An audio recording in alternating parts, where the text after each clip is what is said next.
Ni bora kuliko walimu wengine, lakini ni neema tu ya Mungu. Hata nimepata kibali kwa mara nyingine kusimama mbele yenu kwa unyenyekevu mkubwa sana. Ninamshukuru Mungu sana kipekee. Yeye kwa neema yake aliyetuokoa hata leo tunaishi ni kwa neema tu. Wewe uliyedumu katika imani hata leo ni kwa neema ya Mungu. Si kwamba mimi na wewe tulistahili sana. Hata leo hii tupo katika imani. Zaidi sana kuishi kwetu ni kwa neema ya Mungu. Wako wengi ambao walitamani kuiona siku kama ya leo, lakini leo hawajaiona. Mimi na wewe tumeiona. Tumezidi kumwadhimisha Bwana, tumezidi kumuona Mungu. Ndugu yangu Edwini, Mungu akubariki sana. Haleluya. Kiona umepewa karama zote hizo, mshukuru Mungu. Kwenye uimbaji uko, kwenye uinjilisti upo. Kwa hiyo hilo ni jambo jema la kumtukuza Mungu sana. Ndio maana shetani katika utoto wako alitaka kukuondoa, lakini Mungu akasimama na wewe. Hatimaye pamoja na misukosuko ambayo ulitoa ushuhuda ule, bado Mungu hakukuacha uangamie. Alikuwa na kusudi ndani yako. Ndio maana leo tunabarikiwa kipekee sana kwa huyu kijana. Hebu mshangilie Bwana kwa ajili ya hilo. Haleluya, haleluya, haleluya. Ninamshukuru Mungu kwa yote aliyotangulia, zaidi sana kwa waimbaji. Tumebarikiwa wote. Si nilipomtaja Edwini basi wengine muone kwamba mjafanya kitu, hapana. Wote, kila mtu kwa sehemu yake, kila mtu kwa nafasi yake amesimama, na sote tumebarikiwa nanyi pia. Amen. Haleluya. Barikiwa mafundi mitambo wote, wapiga vyombo, tumebarikiwa nanyi. Moja kwa moja sasa tutakwenda kuangalia somo letu la muhimu. Na kwa kuwa mtumishi wa Mungu amekwisha kuliombea, moja kwa moja nitakwenda kwenye somo. Kwa wewe unayeandika, utaandika kujaribiwa kwa imani. Kujaribiwa kwa imani. Wengi wetu masomo kama haya wamekuwa wanapenda tu masomo ya baraka, ya kubarikiwa, pokea hiki, pokea hiki. Mafundisho yale ya hamasa. Hatimaye wanaacha masomo ya msingi kama haya, watumishi wa Mungu, kuwafundisha, kuwajenga watu wasimame katika imani, na wajue kwa wakati mwingine kutafikia kutakuwa kuna kujaribiwa kwa imani zetu, ili kututhibitisha, je, hata katika dhiki, katika shida na mateso, bado tutamwangalia Yesu, bado tutamtumaini yeye, bado tutamwadhimisha, bado tutamtukuza, au katika dhiki na majaribu na adha tayari tutaona mambo haya tena hatutayaweza. Ndugu zangu, wengi waliopenda kufundishwa mambo ya baraka na mafanikio, pale walipokutana na dhiki na shida, walijikuta wanaiacha imani. Zaidi sana kwa wale ambao walikuwa wamezoeshwa miujiza, ishara, maji, mafuta, vitu vya upako. Kwa hiyo wakajengewa imani juu ya vitu badala msingi wa imani juu ya Kristo mwenyewe aliyetuokoa. Hatimaye wakati mwingine walipokutana na magumu katika ndoa, walipokutana na magumu katika wokovu wao na majaribu mbalimbali, wakajikuta wameiacha imani. Lakini tuangalie katika Petro wa kwanza, kitabu kile cha Petro wa kwanza, taangalia sura ya kwanza mstari wa 6 na wa 7. Tufungue moja kwa moja kwa wale tunao Haleluya, haleluya. Petro wa kwanza, sura ya kwanza mstari wa 6. Amen. Bwana linasema, nafurahi sana wakati huu, ijapokuwa sasa kwa kitambo kidogo, ikiwa ni lazima, mmehuzunishwa kwa majaribu ya namna mbalimbali, ili kwamba kujaribiwa kwa imani yenu, ambayo ina thamani kuu kuliko dhahabu ipoteayo, ijapokuwa hiyo husharibiwa kwa moto, kuonekane kuwa kwenye sifa na utukufu na heshima katika kufunuliwa kwake Yesu Kristo. Haleluya, mpaka mstari wa 7. Neno la Mungu kama alivyosoma ndugu yetu, mnafurahi sana wakati huo, ijapokuwa sasa kwa kitambo kidogo, ikiwa ni lazima, mmehuzunishwa kwa majaribu ya namna mbalimbali, ili kwamba kujaribiwa kwa imani yenu, ambayo ina thamani kuu kuliko dhahabu ipoteayo, ijapokuwa hiyo ujaribiwa kwa moto, huonekana kuwa kwenye kufaa na utukufu na heshima katika kufunuliwa kwake Yesu Kristo. Yesu Kristo, siku ile ya kufunuliwa kwake, Yesu anawataka watu wenye imani, watu walioshinda majaribu. Hata pale walipopitia majaribu adha, bado walisimama na kumwangalia Yesu. Bado katika hayo yote hawakuacha kumwadhimisha Bwana katika maisha yao, bali walimwangalia yeye, wakamtumaini yeye katika mazingira yoyote. Hata mazingira waliyokutana nayo hayakuwatoa katika mpango wa Mungu. Hatimaye wakaona sasa haya yamezidi, wakatafuta faraja ya wanadamu au faraja ya vitu fulani na kumwacha Yesu. Bado siku ile ya kufunuliwa kwake, Yesu atawanyakua wale ambao waliwadhibitisha katika imani kwamba walikuwa washindi wa kushinda kila kitu kilichoitwa majaribu na adha na kujaribiwa kwa imani zao. Unapojaribiwa si jambo zuri. Ndio maana anasema wakati mwingine ni jambo linaleta huzuni, ni jambo ambalo linaleta wakati mwingine simanzi kwa yale yaliyokukuta. Lakini katika kujaribiwa kwako, bado lisikutoe katika kusudi la Mungu, lisikutoe katika mpango ule wa Mungu. Mungu wetu anatamani tuweze kuona imani hii yenye thamani kubwa. Imani ya mtu yoyote aliyemwamini Kristo ina thamani kubwa. Anasema kuliko hata hiyo dhahabu. Dhahabu inaonekana ni madini ya thamani, lakini bado imani yetu ya wokovu ina faida, ina thamani kuliko hayo mengine yoyote. Naomba tuangalie tena ile sasa sura ya 4 hiyo Petro wa kwanza mstari ule wa 12. Anasema, wapenzi, msione kuwa ni ajabu ule msiba ulio kati yenu unaowapata kama moto, ili kuwajaribu, kana kwamba ni kitu kigeni kiwapatacho. Lakini kama mnavyoshiriki mateso ya Kristo, furahini, ili na katika ufunuo wa utukufu wake mfurahi kwa shangwe. Haleluya. Endelea hapo mstari 14. Mkilaumiwa kwa ajili ya jina la Kristo, ni heri yenu, kwa kuwa Roho wa utukufu wa Mungu anawakalia. Haleluya. Endelea hapo. Maana mtu wa kwenu asiteswe kama mwaji au mwizi au mtenda mabaya, au kama mtu ajishughulishaye na mambo ya watu wengine. Lakini ikiwa kwa sababu ni Mkristo, asione haya, bali amtukuze Mungu katika jina hilo. Haleluya. Mpaka huo mstari wa 16. Ndugu zangu, anasema wapenzi, msione kuwa ni ajabu ule msiba ulio kati yenu unaowapata kama moto, ili kuwajaribu, kana kwamba ni kitu kigeni kiwapatacho. Tusione kuwa ni kitu kigeni majaribu yanapokuja kwetu. Lazima tujue ni kitu ambacho Mungu analeta, ndio mitihani yetu. Akitujaribu aone, je, tutashinda? Je, tutavuka? Lakini jaribu likikushinda ukaanguka, wewe tayari umeferi mtihani, na hata utakuwa na sifa ambayo Mungu amekuthibitisha mwenyewe, hata ukaiona mbingu. Lakini mstari wa 13 anasema, lakini kama mnavyoshiriki mateso ya Kristo, furahini, ili na katika ufunuo wa utukufu wake mfurahi kwa shangwe. Leo unaona huzuni unapojaribiwa, unapopitia mateso, unaona ni kitu kigeni wakati mwingine, au wakati mwingine mateso yanapokuja yanakuachia majeraha ya moyo, yanakuachia majeraha wakati mwingine hata ya mwili, kutokana na majaribu yanayokuja kwako, kwa kila mtu kwa kadiri Mungu alivyomkusudia. Kwa unaweza kuona anasema hatimaye siku ile ya kufunuliwa kwake itakuwa ni shangwe.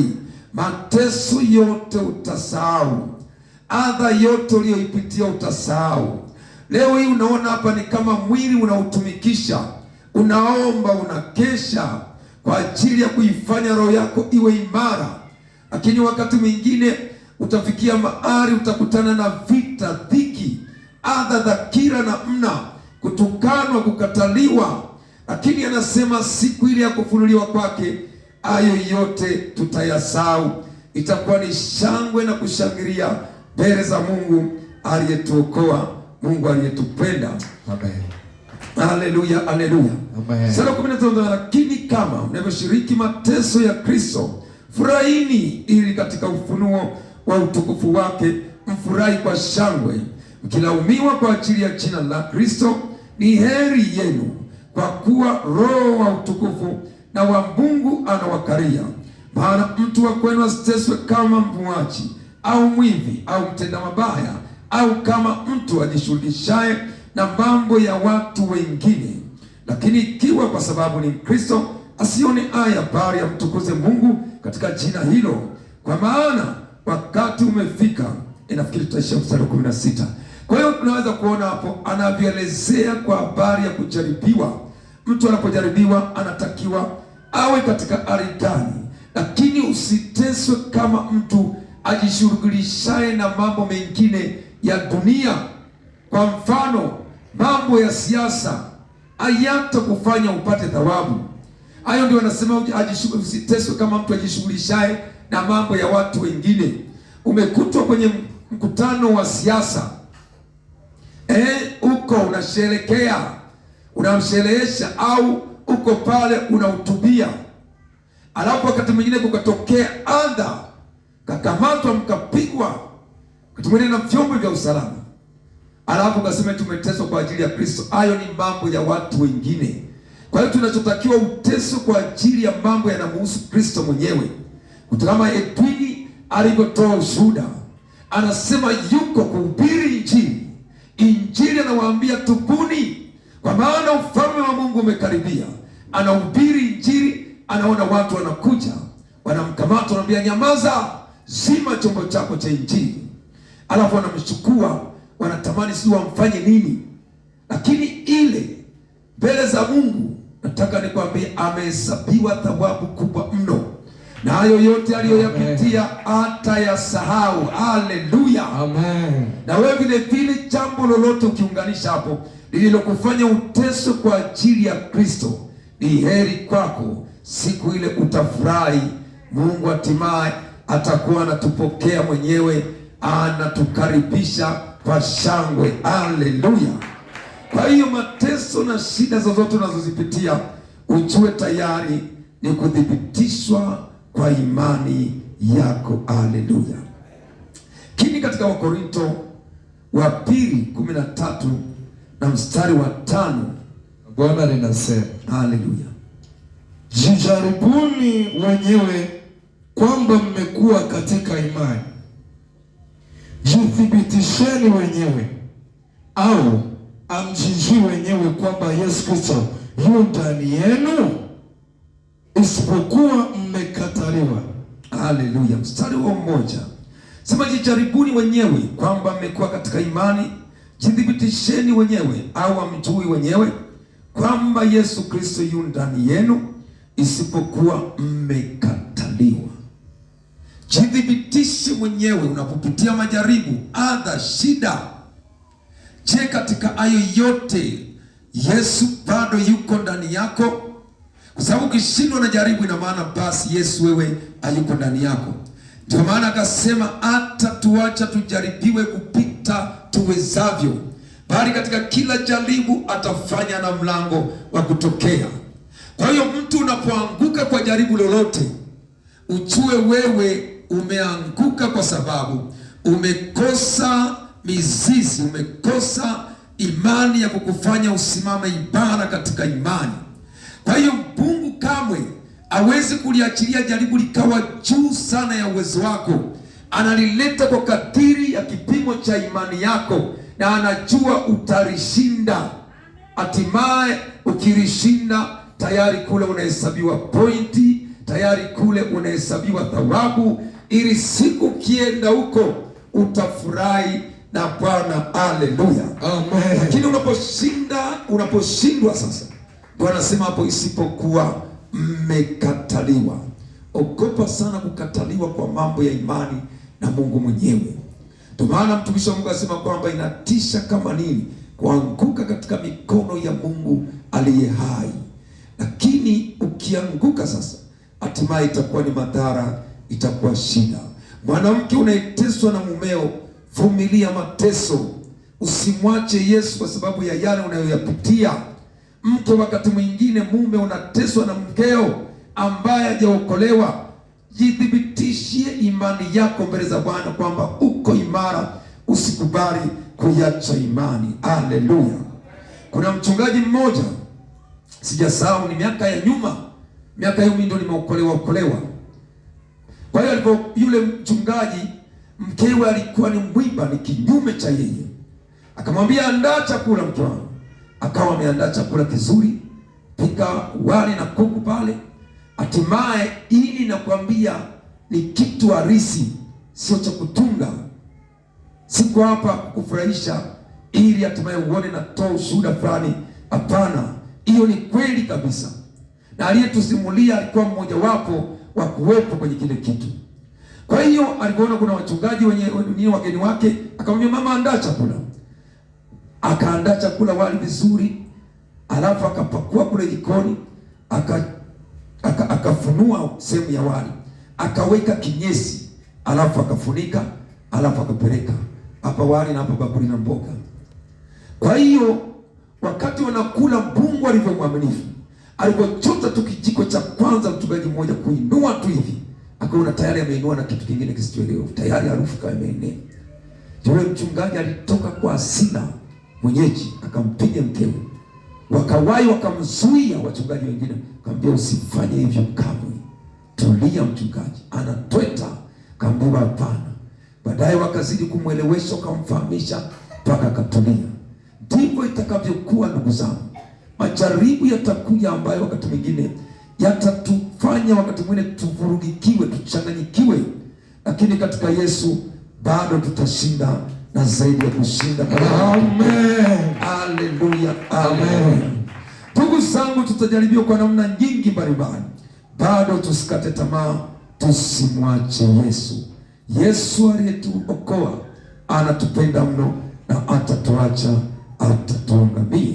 Waebrania 10:2 mstari ule wa 10. Naomba msomaji uwe mwepesi kidogo. Tuende mstari wa 10. Mstari wa 10 anasema, kwa kuwa ilimpasa yeye ambaye kwa ajili yake na kwa njia yake vitu vyote vimekuwapo, akileta wana wengi waufikirie utukufu, kumkamilisha kiongozi mkuu wa wokovu wao kwa njia ya mateso. Haleluya. Hapo kwa njia ya nini? Ya mateso. Kwa hiyo kwa njia ya mateso, mateso hayakwepeki. Kwa maana mimi wasipendi kukufariji na kukwambia tu kwa Yesu tambalale, kwa Yesu mteremko. Hapana. Hata ule wimbo anaoimbaga kwa Yesu tambalale, tambalale, tambalale, kwa Yesu tambalale, tambalale, hakuna milima kamwe. Tukiangalia watakatifu walipitia mateso, adha na shida, ndipo wakathibitishwa kwamba wameshinda. Kwa hiyo habari ya kufarijiana na kuimbiana nyimbo za tambalale, hakuna milima. Hatimaye ukiingia huko ukakuta milima, bonde na milima, hatimaye ikakufanya usiendelee katika imani. Yuko mtu mmoja Muislamu, mimi nilitoka kwenye imani hiyo, hatimaye akakutana na watu akawa wanamhubiria, kwa Yesu kuna wake wazuri, kwa Yesu kuna mambo mazuri, kwa Yesu kuna raha, kwa Yesu kuna fedha, kwa Yesu. Akawa ameingia kwenye imani. Kwa hiyo alipoingia kwenye imani akawaza atakutana na hayo, akakutana na dhiki na shida isiyokuwa ya kawaida. Akasema kumbe mlinidanganya, akaiacha imani. Sasa siku moja tuko sehemu fulani, wakawa wananionyesha, wakaniambia huyu naye alikuwa Muislamu mwenzio na yeye aliokoka akaacha imani. Nikamsogelea nikamwambia, vipi ndugu yangu? Nasikia wewe uliokoka, imekuache? Mbona na mimi nitoka huko kwenye dini hiyo? Akaanza kunielezea, wakawa wananiambia kwa Yesu kuna mambo mazuri, kwa Yesu kuna mke mzuri, kwa Yesu kuna fedha. Lakini nilipoingia kule nikakutana na shida na dhiki. nikamwambia hao walikudanganya. Kwa hiyo sasa mwamini Yesu, hatimaye hata ukikutana na shida na dhiki na adha, yeye ndio atakusaidia. Akasema sitaki mimi mambo haya. Kama hivyo basi, kwa Yesu ndivyo kulivyo. Kwa hiyo akawa ameiacha imani. Ndugu zangu, tuangalie hao watu wa imani katika kitabu cha Waebrania. Ndio maana tunaita hii ni sura ya mashujaa. Waebrania ile sura ya 11, Waebrania 11, tunaona tutaanzia mstari ule wa 30 na hiyo sura ya 11 inatamani sana tuanzie katika mstari ule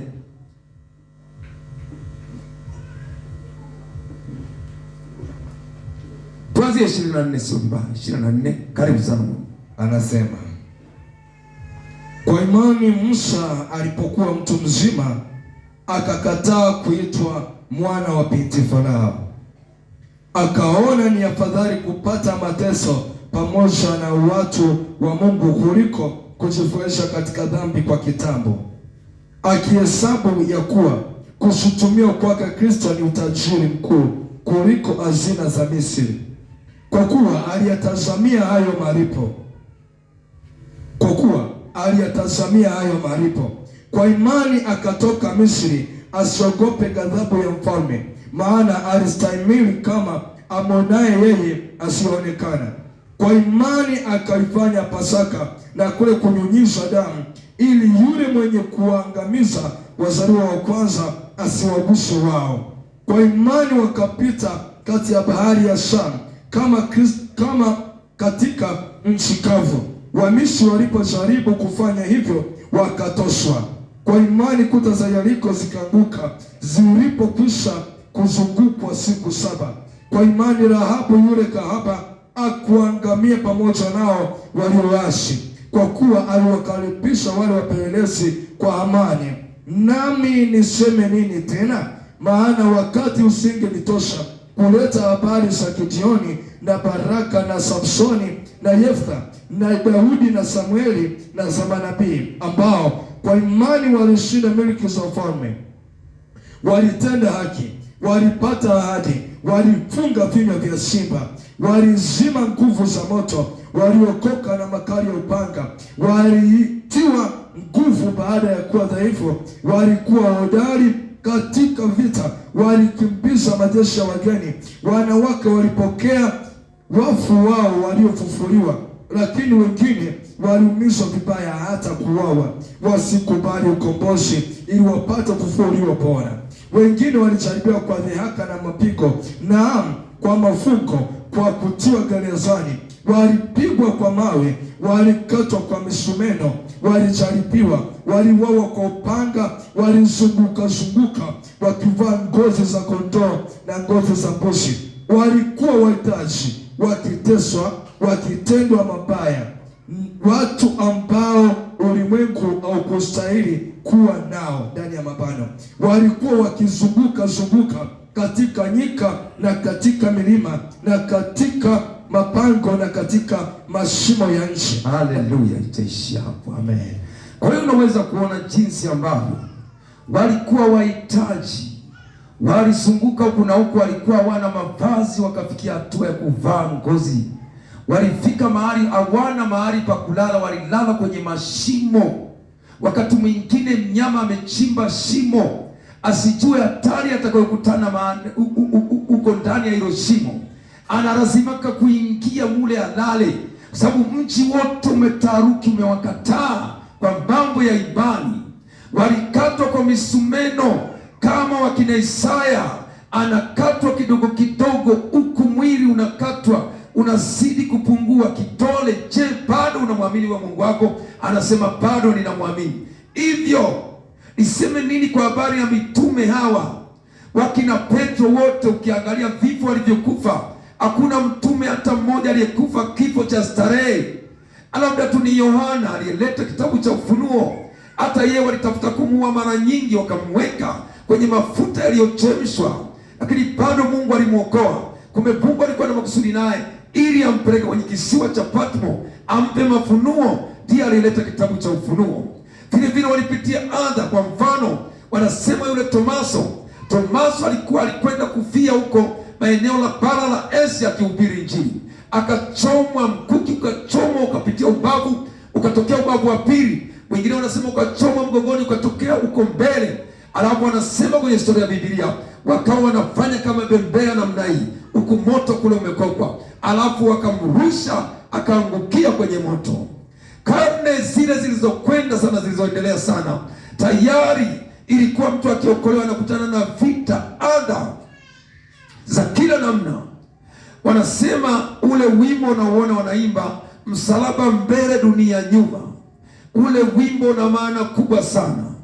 Baba na mama wakiniacha sintarudi, sintarudi.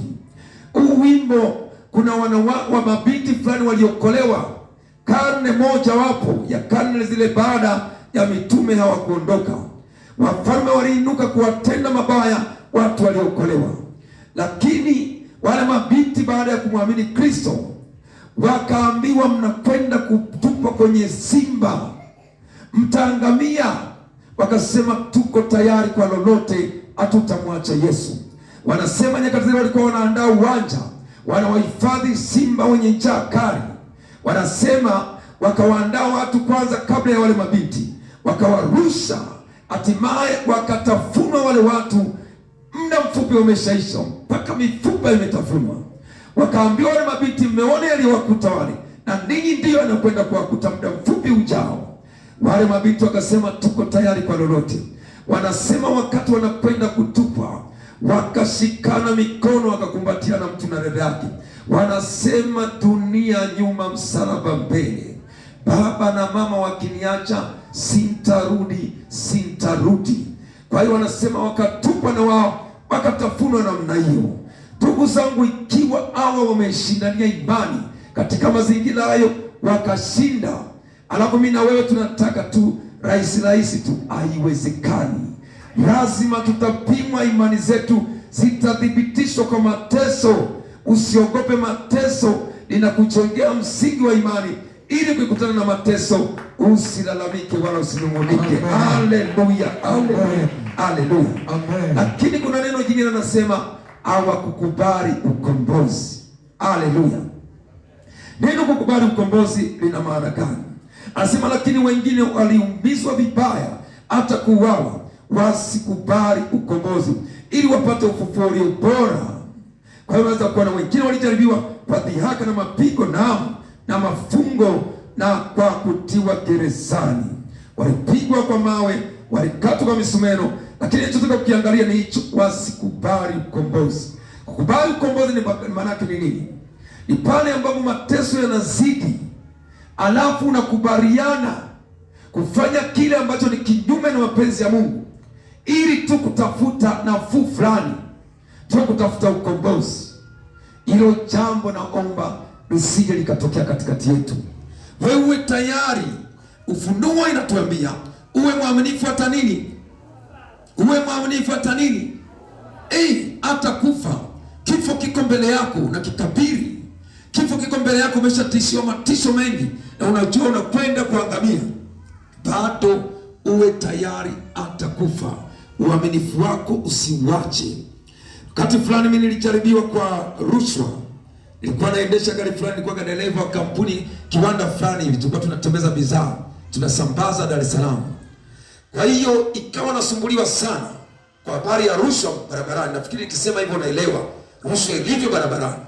Kila nikikutana nao rushwa. Nikamwambia sasa wale mabosi kiwandani, nikamwambia sasa hii bwana mimi sitaweza. Hebu mpeni huyo konda wangu ninayekwenda naye, watakapotaka mimi basi yeye ndo aende akafanye, mimi sitoi rushwa. Basi na wale walipokuwa wajanja, kienda kona anasema tunamtaka dereva. Kwa hiyo unakwenda na kutole kwa kwamba kuna hivi nini leseni zile kama kitabu. Kwa hiyo unaweka mule kaida kako alafu unawapelekea. Ndio maana hawa right kama hawatoshelezwi na mshahara kama alivyosema Yesu, watakuja kuangamia. Siku ile itakuwa ni kilio kwao na kusagamea. Kwa hiyo nilipoona wanasema dereva ndio aje, nikasema hii kazi imenishinda.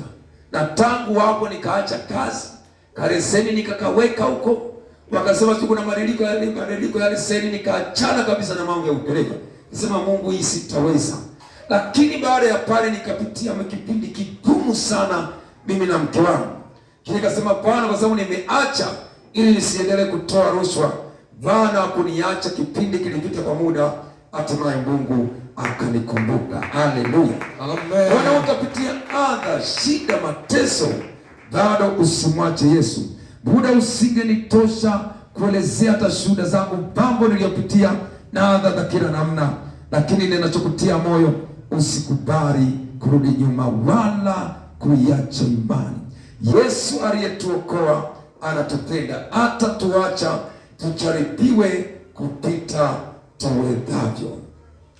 Tuangalie katika Yohana 5 mstari wa 16. Naomba msomaji hapo 5 mstari mmoja tu wa 16. 5:16. Haleluya. Kwa sababu hiyo Wayahudi wakamudhi Yesu, kwa kuwa alitenda hayo siku ya Sabato. Haleluya. Unaweza kuona walimuudhi hata Yesu. Kama Yesu alimuudhi, mimi na wewe ni nani? Kama Yesu alimdhihaki, mimi na wewe ni nani? Lakini anasema kwamba alipojaribiwa aweza hata sisi kutusaidia pale tunapopitia majaribu na kutupa kushinda. Haleluya. Mungu wetu anatupenda mno. Anaporuhusu majaribu kwetu, tusifikie mahali na kuona kwamba Mungu wetu ni katiri, Mungu wetu ametuacha. Hapana ndugu zangu. Tunaona Ayubu mfano wa kuigwa kwetu. Ayubu anapitia adha. Labda leo ni waulize, Ayubu alipatwa na yale kama mtenda mabaya? Je, alipatwa na yale kama mtenda dhambi? Maana anasema mjaribiwapo wakati mwingine ujaribiwe si kama mtu mtenda mabaya, bali katika mema unayoyatenda. Na wakati mwingine usikimbilie kulaumu na kujiuliza maswali mengi. Kwa nini nimekosa nini mimi? Mbona wananisingizia? Mbona? Usilalamike. Lakini Yesu anasema wakati mwingine tunapotushutumu kwa mambo ya uongo, hapo tunatakiwa tufurahi na kushangilia, kwa kuwa thawabu yetu ni kubwa mbinguni. Haleluya. Mathayo sura ile ya 5 mstari ule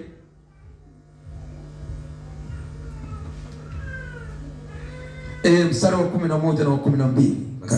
Amen. Heri ninyi watakapowashutumu na kuwaudhi na kuenenea kila neno baya kwa uongo kwa ajili yangu. Furahini na kushangilia, kwa kuwa thawabu yenu ni kubwa mbinguni, kwa maana ndivyo walivyowaudhi manabii waliokuwa kabla yenu. Haleluya. Kwa hiyo unaweza kuona anasema heri yetu watatushutumu na kutunenea maneno ya kila namna ya uongo. Sasa unaponenewa uongo na unajua kabisa hujafanya, usikimbilie kujitetea kwingi na kuanza kunungunika, kulalamika. Mimi kabisa sijaiba, sijachukua jamani, mimi wananisingizia tu. Unachotakiwa moyoni, shangilia na kufurahi, kwa kuwa thawabu yako ni kubwa kule mbinguni. Kwa maana tumetoka kusoma kwenye Waebrania. Kwa maana hapa narudia na kusema kwamba ndivyo walivyowatendea manabii waliotangulia kabla yetu. Kwa hiyo nasi vile vile watatutenda hayo. Kwa maana mimi nikisingiziwa, wala sioni sababu ya kukaa ninajilaumu na kunungunika sana. Ndugu zangu, mimi wa mwili walinitesa, walininenea maneno ya uongo, walinisingizia maneno ya uongo, lakini kila nilipoyasikia nilimwadhimisha Bwana moyoni. Nikamwambia Bwana, asante kwa kuwa haya yalinipata kwa ajili ya jina lako. Moyoni mwangu ninashangilia, nami nimepatwa na haya kwa ajili ya jina lako. Bwana uinuliwe, jina lako litukuzwe. Lakini pale unaposingiziwa neno la uongo, unalalamika. Ondokana na kulalamika mpendwa, bali mwadhimishe yeye aliyetuokoa, aliyetupenda. Haleluya, haleluya, amen. Ndugu zangu, niseme nini? Mungu wetu ni wa upendo mno. Mungu wetu anatupenda. Ili neno kwa nini ninalirudia tena na tena na kuambia Mungu wetu anatupenda mno? Pale unapojaribiwa si jambo zuri. Wengi wetu mnafahamu tuliopitia majaribu mbalimbali, shida, dhiki, adha, kukosa chakula, kukosa mavazi. lakini bado unapomtumaini Mungu, bado unamtegemea Mungu, bado unajidhibitisha imani yako kwamba kuna mahali popote nilipomkosea Mungu wala kumtenda dhambi, hatimaye unaona haya yamenipata ni kwa ajili ya Kristo, bado ujue Mungu anatupenda upeo. Haleluya, haleluya. Kuna jambo jingine hapa ninatamani sana tuweze kuliangalia kwa makini, ili tujue Mungu wetu bado anatupenda mno. Hebu tuangalie katika kitabu kile cha Warumi 8. Warumi 8, tutaanzia ule mstari wa 33. Naomba usome. Anasema, ni nani atakaye washtaki wateule wa Mungu? Mungu ndiye mwenye kuwahesabia haki. Ni nani atakaye wahukumia adhabu? Kristo Yesu ndiye aliyekufa, naam, na zaidi ya hayo amefufuka katika wafu, naye yuko mkono wa kuume wa Mungu, tena ndiye anayetuombea. Ni nani atakayetutenga na upendo wa Kristo? Je, ni dhiki au shida au adha au njaa au uchi au hatari au upanga? Kama ilivyoandikwa ya kwamba kwa ajili yako tunaumwa mchana kutwa, tunauawa mchana kutwa, tumehesabiwa kuwa kama kondoo wa kuchinjwa. Amen. Amen. Kwa hiyo unaweza kuona hapa anavyoelezea, wakati mwingine kuna adha itakuja, kuna mambo hapo yameorodheshwa ambayo, je, hayo ndio yatutenge na upendo wa Kristo kweli?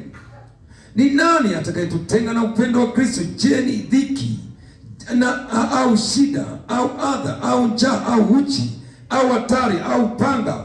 Kama ilivyoandikwa ya kwamba kwa ajili yako tunauawa mchana kutwa, tumehesabiwa kuwa kama kondoo wa kuchinjwa. Unaweza kuona tunahesabiwa kama kondoo wa kuchinjwa. Watatuhesabu hatufai hata kuwepo kwenye dunia hii. Tunapohubiri kweli ya Injili, watatuona ni watu tumepotea, tumeikosea njia. Bado watatunenea kila maneno ya adha, kila maneno, watatuletea mateso katika maisha yetu. Bali katika hayo yote tusikubali chochote kitutenge na upendo wa Mungu katika Kristo Yesu. Lakini nitaomba niendelee mwenyewe sasa hapo. Anasema, lakini katika mambo hayo yote tunashinda na zaidi ya kushinda kwa yeye aliyetupenda. Haleluya. Amen. Katika mambo hayo yote tunashinda na zaidi ya kushinda kwa yeye aliyetupenda. Amen. Katika mambo hayo yote tunashinda na zaidi ya kushinda kwa yeye aliyetupenda. Amen. Katika mambo hayo yote tunashinda na zaidi ya kushinda kwa yeye aliyetupenda. Amen. Kwa hiyo ushindi ni lazima.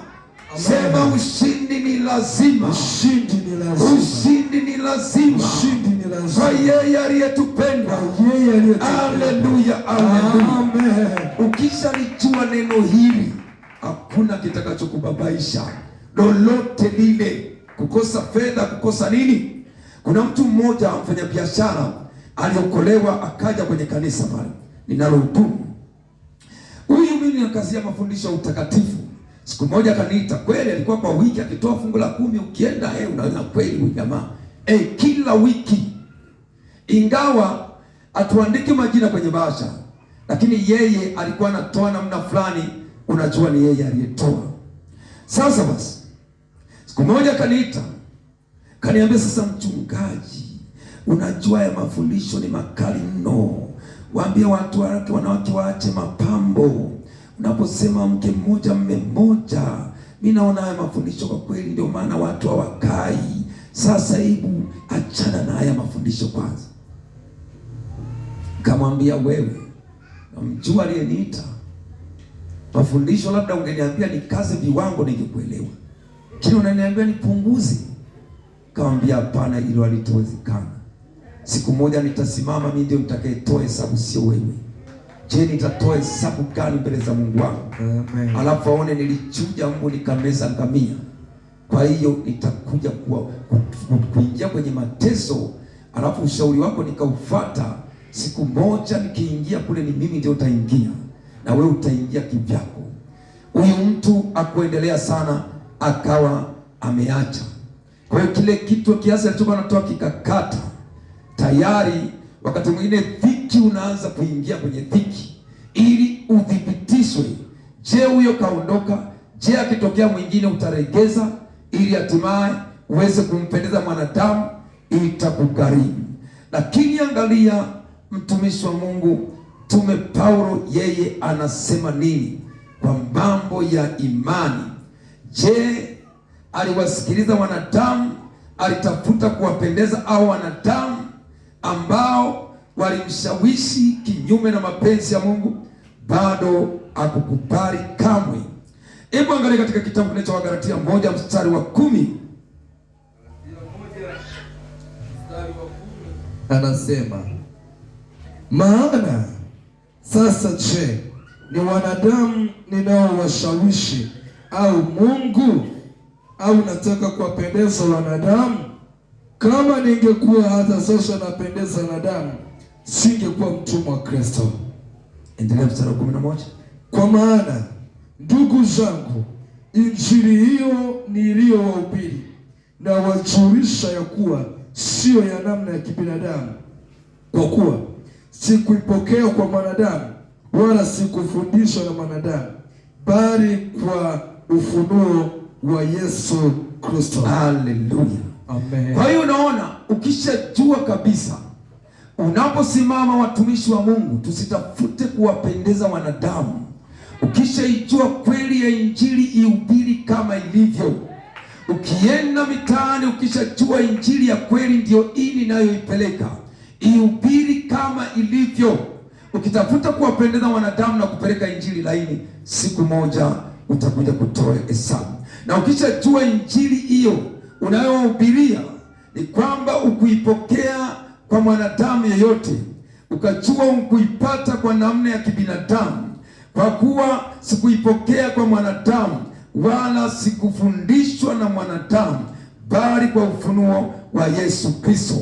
Kwa nini leo hii wanakazana, nendeni chuo cha Biblia, nendeni chuo cha Biblia, nendeni huko? Tafuta kuwa na ufunuo unaotoka kwa Kristo Yesu, sio ufunuo kwenye vyuo vya Biblia. Huko kumeoza, akufai kwa taarifa yako. Ndio maana mimi nilikuwa nimesema sasa, wakati fulani nikasema na mimi ngoja niende chuo. Nikaenda kwa profesa mmoja, kuna chuo kimoja kilikuwepo sehemu pale Dar es Salaam. Nikasema ngoja niende huko. Nikakutana na mtumishi wa Mungu mmoja, ni askofu. Nikamwambia hebu niunganishe na mimi niingie kwenye hicho chuo. Ndugu zangu, nilichokutana nacho sikuamini. Yule mchungaji alinipeleka, yule askofu alinipeleka pale. Nikamwambia sasa, akasema profesa anakuja siku fulani, njoo uonane naye. Nikaenda wakati kabla sijaenda kwa yule profesa, akanivuta pembeni akasema, "Je, uliwahi kusoma chuo chochote hata diploma sijui nini huko?" Nikamwambia hapana, yani ndio nakuja nianze chuo. Akaniambia sasa, ukienda kwa profesa, mwambie nilishasoma diploma, anataka niingie huko kwingine. Nikasema sasa askofu, tena unanifundisha uongo. Unajua niliogopa sana. Wewe askofu wa kanisa la Kipentekoste unanifundisha nikaseme uongo kwa profesa huyu wa theology? Nikainama nikasema sasa kama ndio hivi kweli. Pale nikamwambia naondoka, Mungu akinipa neema wakati wote nitakuja. Kwa hiyo kwa sasa hivi naomba uniache. Nikaondoka. Nikasema sasa kama ndio askofu ananishauri nikaseme uongo, hata huyo profesa atakuwa mkweli? Je, hicho chuo kimewasaidia nini? Tena yeye sasa alikuwa ameshafuka hatua zote, anakwenda kusomea degree. Kwa hiyo degree anayosomea ni ya uongo sasa, wala haimsaidii chochote kwenye mambo ya roho. Tangu hapo nikachukia kabisa kwa habari ya kwenda vyuo vya Biblia. Na ninakushauri, kama sheria hata kama zitabadilika za nchi, wakasema nyie ambao hamna vyeti vya huko, mimi nitaingia kuhubiri injili mitaani. Haleluya! Kwa sababu hilo halitanifunga, halitaniambia sijui cheti sijui nini. Wakisema nini kanisa, basi nitawatangazia, jamani, sasa hivi haya tayari tumeishia hapa, hakuna kanisa. Kama mtatamani mafundisho, tayari tutakuwa tunakutana sasa kwenye nyumba ya mpendwa yoyote, tutaendelea kujengana, tutahamishia injili yetu mitaani. Haleluya! Bado Yesu atahubiriwa huko, watu wataokolewa, tutaingia mtandaoni, tutahubiri nako huko, ili Yesu atangazwe kila mahali. Na kwa kadiri siku inavyokaribia, vitaibuka vitu vya kutukwamisha tusihubiri Injili, lakini katika Yesu bado atatengeneza njia. Haleluya! Yeye aliyetengeneza njia jangwani atatutengenezea njia ya kuendelea kuhubiri Injili kwa watu wote. Haleluya, amen. Kwa Yesu hakuna linaloshindikana. Ilinifurahisha sana sana ushuhuda wa kijana wetu huyu. Anasema wakati ule askari anakuja ili anamwambia nyama nini zima hicho chombo, anakaribia. Wakati kadiri anavyomkaribia, anasema akashangaa anapunguza mwendo. Alipopunguza mwendo, hatimaye askari naye akaingia kushangilia. Haleluya, hilo lilinifurahisha sana. Amen, amen. Hatimaye na yeye askari mwenyewe na yeye tunashangaa anashangilia. Hiyo ndivyo inavyotakiwa. Lakini pale tunaporuhusu hofu na uoga na nini, hapana. Yesu tuliyemwamini ni mkuu mno. Mimi nimemwona kwenye mazingira mengine aliyonivusha, hata nilipovuka nikasema nimevukaje hapa. Lakini katika yeye tunashinda, na zaidi ya kushinda kwa yeye aliyetupenda akatuokoa. Haleluya, haleluya.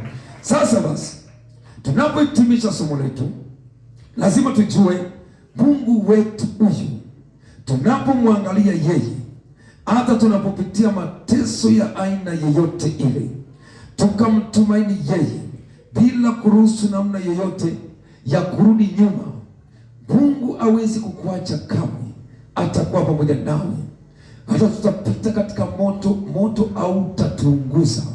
Tutapita katika mafuriko hayatatugharikisha, kwa kuwa akiwa pamoja nasi. Kushinda sio kitu cha kubahatisha. Ushindi ni lazima. Haleluya, ushindi ni lazima.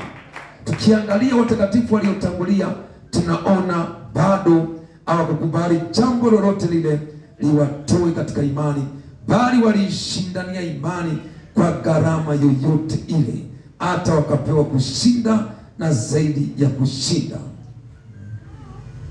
Vile vile wanapokuwa wanakataa mafundisho yetu, sisi hilo wala lisitubabaishe.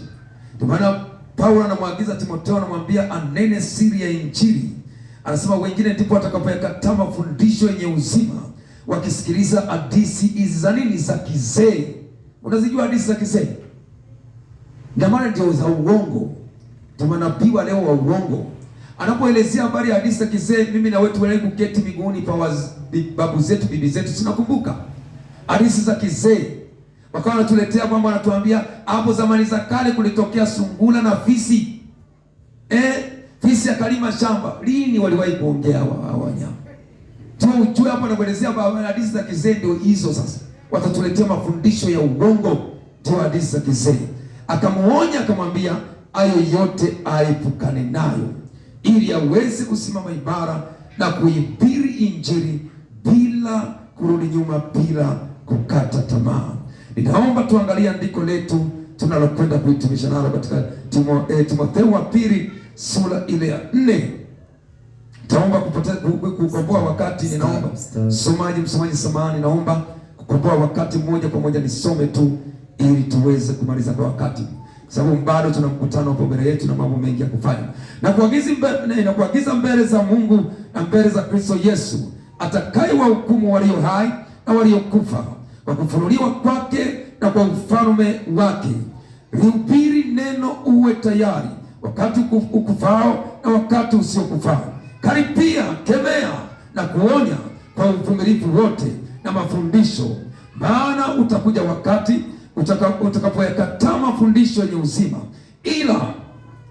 ila kwa kuzifuata nia zao wenyewe watajipatia walimu makundi, kwa kuwa wana masikio ya utafiti, nao watajiepusha wasisikie yaliyo kweli na kuzigeukia hadithi za uongo. Bali wewe uwe na kiasi katika mambo yote, vumilia mabaya, fanya kazi ya ubiri wa Injili, timiliza huduma yako, kwa maana mimi sasa namiminwa. Tazama Paulo anavyojihakikishia, anavyomaliza safari yake sasa. Anampa usia Timotheo anamwambia namna atakavyofanya, mambo atakayoyasimamia bila kukengeuka, bila kuichuja Injili. Baada ya kumwambia hayo, tunaona anamwambia tena mambo mengine baada ya kuwa ameshamjengea msingi. Kwa maana mimi sasa namiminwa, na wakati wa kufariki kwangu umefika. Nimevipiga vita vizuri, mwendo nimeumaliza. Anasema imani amefanya nini? Imani ameilinda. Hakuna kitu cha msingi katika maisha yetu kama kuilinda imani. Linda imani yako isije ikachezewa na Ibilisi ukaanguka katika imani. Linda imani mpaka mwisho wako. Ili jukumu la kuilinda imani ni la wewe mwenyewe kustahimili mabaya, adha, shida. Kwa hiyo hapo unaona anamwambia vumilia mabaya, anajua mabaya yatakuja. Kwa hiyo kutaka mfariji Timotheo eti kwa sababu anamwacha tena aendelee na kazi, lakini bado kuna kitu ambacho hapa kinatufariji zaidi. Anasema vumilia mabaya, fanya kazi ya ubiri wa Injili, tumiliza huduma yako, kwa maana mimi sasa namiminwa, na wakati wa kufariki kwangu umefika. Nimevipiga vita vilivyo vizuri, mwendo nimeumaliza, imani nimeilinda.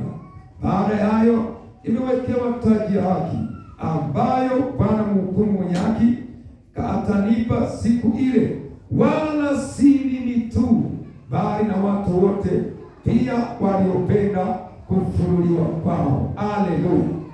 Ili neno huwa linanifariji sana. Akasema si mimi tu, bali na wale wote waliopenda kufunuliwa kwake. Mimi na wewe tumependa kufunuliwa kwake. Haleluya! Nasi tuna sehemu ya jambo hili, hatimaye tutaurithi ufalme wa Mungu. Ninapomalizia, siku hizi ni siku za mwisho, ni nyakati za hatari mno. Shetani ana mpango mkakati mbaya wa kulifanya hata kanisa lizamishwe kwenye uovu, kulifanya leo hata kanisa litoke katika mpango wa Mungu. Leo hii unaona kuna kanisa moja nilikuwa naambiwa wameanzisha timu ya mpira inaitwa Hallelujah Football Club. Nikasema hii tunakwenda wapi? Mungu atusaidie sana. Hali ni mbaya kuliko unapofikiri. Bwana atusaidie. Hatimaye ili siku ile ya mwisho tutakaposhinda tuweze kuungana na Paulo pale alipo, nasi tukutane naye, kwa sababu tumependa kufunuliwa kwake Yesu Kristo. Bwana akusaidie, nami anisaidie, ili tuilinde imani yetu mpaka mwisho wa maisha yetu hapa duniani, tushinde na zaidi ya kushinda, katika jina la Yesu. Haleluya, haleluya, haleluya, haleluya. Kama ulikuwa una mke si wako, mwache. Una mume si wako, uliingilia ndoa ya mtu, mwache, kwa sababu hata utakayokutana nayo ni bora uachane na huyo ambao unamwona wakati mwingine ni msaada katika maisha yako. Ni bora umwache huyo mume, uishi maisha ya dhiki, siku moja uende mbinguni, kuliko kujifurahisha kwa kitambo, kwa muda tu, hatimaye ukakutana na jehanamu ya moto, ukakutana na dhiki ambayo haina mfano wake. Walioko kuzimu wanatamani wapewe hata sekunde, waje huku wayatubie yale walioyafanya, watakuwa wamechelewa. Mungu atusaidie, tuishindanie imani, tusirudi nyuma, wala tusiruhusu namna yoyote ya kukata tamaa. Haleluya, haleluya. Vile vile ndugu zangu, tusichukuliwe na dunia na mambo ya dunia, tuepukane nayo kabisa. Mimi kuna mchungaji mmoja wa TAG, ni rafiki yangu. Siku moja alipofiwa na mkewe, akawa kwenye taratibu za kuoa. Wakati yuko kwenye taratibu za kuoa, tayari akawa ametafutiwa mchumba na maaskofu wake. Akanijia akaniambia, sasa mchungaji, wewe ni rafiki yangu, ninaomba unishauri. Akasema wamenishauri nimuoe dada fulani, lakini ushauri wao nimeutilia mashaka. Nikamuuliza kwa nini? Akaniambia wameniambia kuna mwanamke ambaye mmewe alimwacha akaenda huko akaoa. Sasa ana miaka akanializia kama miaka 7 mume wake kamwacha. Sasa wamenishauri kwamba huyu amekaa sana, kwa hiyo lolote tunalolifungua duniani na mbinguni litafunguliwa. Kwa hiyo maaskofu walijadiliana, wakasema kwamba hii mamlaka tunayo, kwa hiyo tunaweza tukamfungulia huyu hicho kifungo, si mume wake shaenda huko, kwa hiyo tumfungulie. Wakafanya maombi ya kumfungulia. Ndugu zangu, usidanganyike. Mungu aliyesema mke mmoja mume mmoja mpaka kifo, huyo ni Mungu. Aliyesema usiachane na mume, na kama utaachana naye ukae hivyo hivyo. Baada ya kuniambia hivyo, nikamwambia mchungaji, huo ni uzinzi. Ukimwoa huyo aliyeachwa umezini, kwa hiyo itakugharimu. Kaniambia eti, na mimi nilikuwa naona mbona maandiko yanakataa. Nikamwambia ndivyo ilivyo. Akaenda akawakatalia wale waaskofu wake. Ndugu zangu, kanisa hili limeingia kumbe kwenye ukengeufu.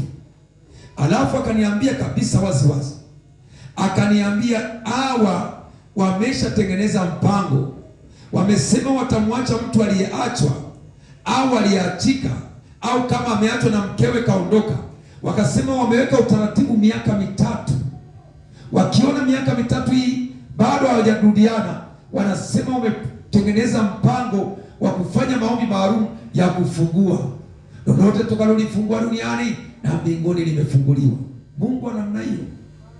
Mnatafuta kutumia maandiko vibaya kwa upotoshaji, alafu mkafikiri kwamba mmefanikiwa katika hilo. Ipo siku mtakuja kufahamu vizuri. Yesu kamwe adhihakiwe. Lakini kwa faida ya wote, hebu mmoja niangalie ile andiko. Samahani, nilisema andiko lingekuwa la mwisho, lakini hili natamani sana. Wewe ambaye uliachwa ukaolewa tena, ninakusihi sana umrudie mumeo, umrudie mkeo. Anasemaje kwa habari ya ndoa? Wakorintho wa kwanza sura ya 7, tuangazia ule mstari wa 8, alafu tutakwenda ule wa 10 mpaka 11. Lakini nawaambia wale wasiooa bado na wajane, ni heri wakae kama mimi nilivyo. Lakini ikiwa hawawezi kujizuia, na waoe, maana ni afadhali kuoa kuliko kuwaka tamaa.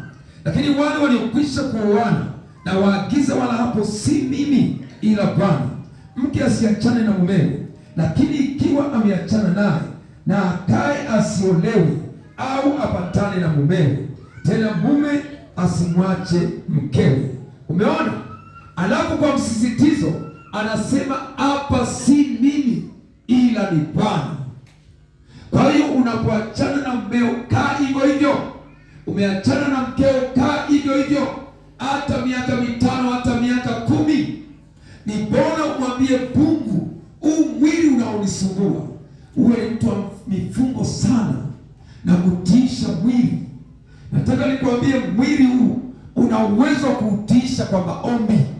Ukafunga sana, Mungu ana uwezo wa kufanya mwili uwe katika hali ya kufa kwa mambo ya mwili kuwaka tamaa. Hata wewe mwanaume, mwili hautasisimka kwa namna yote. Hata mwanamke pale avae mavazi ya ajabu, aache uchi wake nje, utatamani. Utamwangalia mwanamke kwa kumtamani. Mwili huu Mungu ana uwezo wa kutufanya kuutiisha kwa maombi sana, kufunga sana. Lakini mwili ukiuendekeza, ndio matokeo yake utakaa muda mfupi sayari, macho juu juu. Sasa mimi nimekaa sana, sasa nitakaa hivi mpaka lini? Tayari ukisharuhusu ya mawazo, na mwili nao tayari unaamsha tamaa zake. Hiyo tusiruhusu kabisa katika maisha yetu. Jaribiwa kwa imani yetu ambayo tumepewa ina thamani kuliko dhahabu ipoteayo, na hiyo ujaribiwa kwa moto, na Mungu atatupa kushinda na zaidi ya kushinda. Haleluya. Pale ulipo utasimama juu, tutakwenda kuimba wimbo huu ambao itakwenda kuwaongoza, tutaingia katika maombi. Haleluya. Wapiga vyombo, hebu changamkeni wapiga vyombo. Tunatamani tuimbe wimbo utakaotupeleka katika maombi.